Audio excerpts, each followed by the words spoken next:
সহি আকীদা কাকে বলে? আপনারা কি জানেন সহি আকীদা কাকে বলে? হ্যাঁ, সহি আকীদাকে বাংলায় কি বলে? বিশুদ্ধ আকীদা। বিশুদ্ধ আকীদা, কারণ আকীদা বিশুদ্ধ হতে পারে আবার বাতিলও হতে পারে, নাকি? আকীদা কি বাতিল হতে পারে? বলেন, হতে পারে। বাতিল আকীদা কেমন?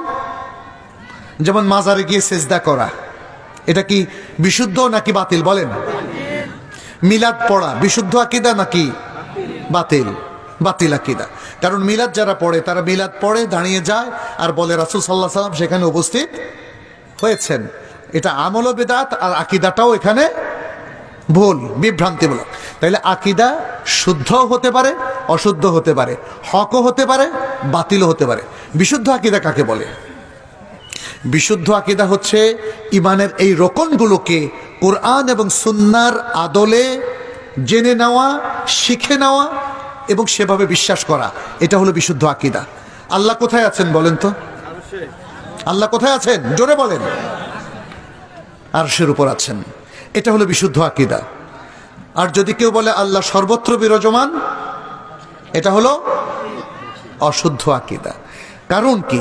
কারণ আল কোরআন এবং আস সুন্নায় অসংখ্য আয়াত এবং হাদিসে, অসংখ্য হাদিসে এসছে আল্লাহ কোথায় আছেন?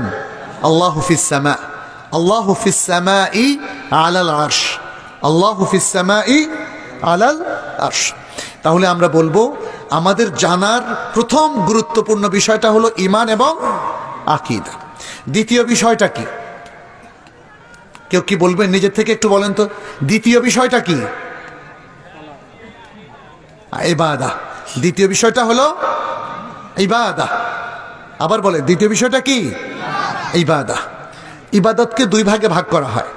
একটা হলো স্পেশাল ইবাদা, আল ইবাদাত আল খাসা, স্পেশাল ইবাদা, যেমন সালাত, যেমন রমাদানের সিয়াম বা রোজা যেটাকে আমরা বলি, যেমন হজ, আরো যেমন কুরবানি, উমরা, যাকাত, সাদাকা, তাই না?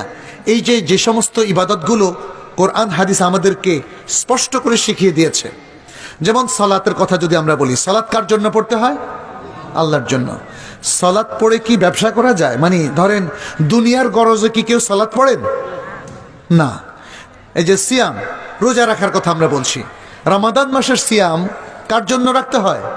আল্লাহর জন্য। সিয়াম রাখা কি দিয়ে কেউ ব্যবসা করতে পারে? পারে না।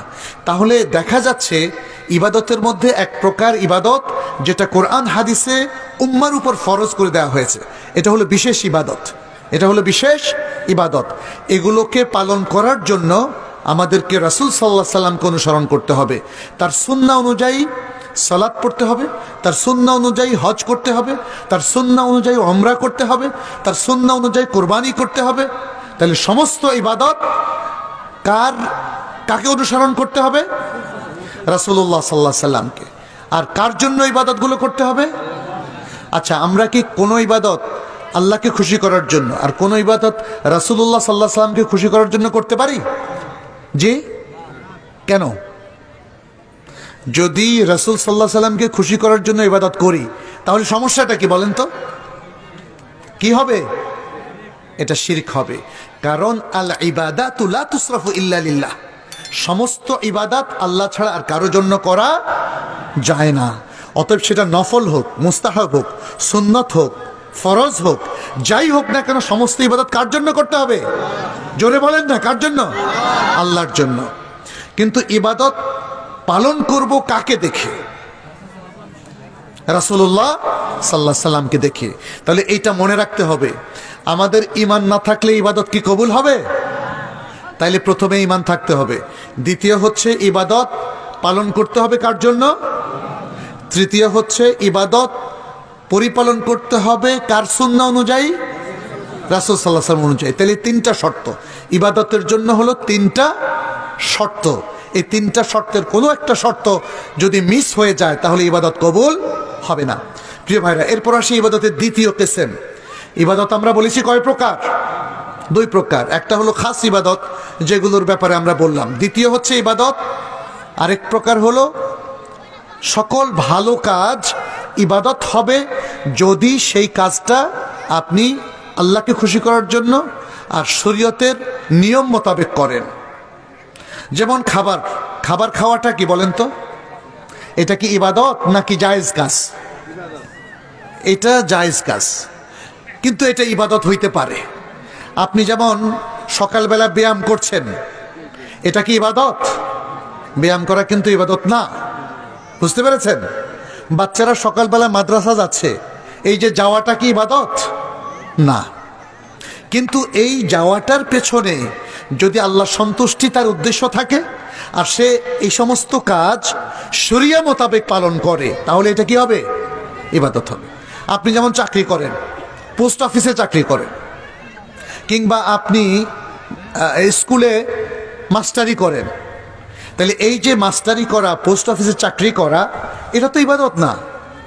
কিন্তু যদি আপনি এই দায়িত্বটা শরিয়া সম্মতভাবে করেন, যে সেখানে বসে ঘুষ খেলেন না, ফাঁকি দিলেন না, এবং নিজের রিজিককে হালাল করার জন্য ঠিক মতো ডিউটি করলেন। কেন? কারণ ঠিক মতো ডিউটি করলে কে খুশি হবে? আল্লাহ খুশি হবে।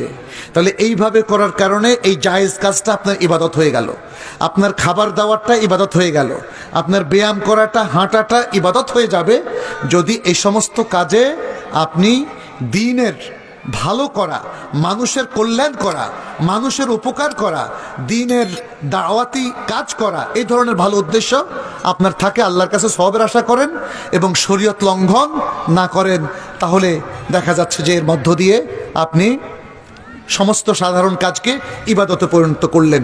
এটাই হচ্ছে আমাদের সবচেয়ে বড় অর্জন। সম্মানিত উপস্থিতি, আপনাদের দৃষ্টি আকর্ষণ করছি।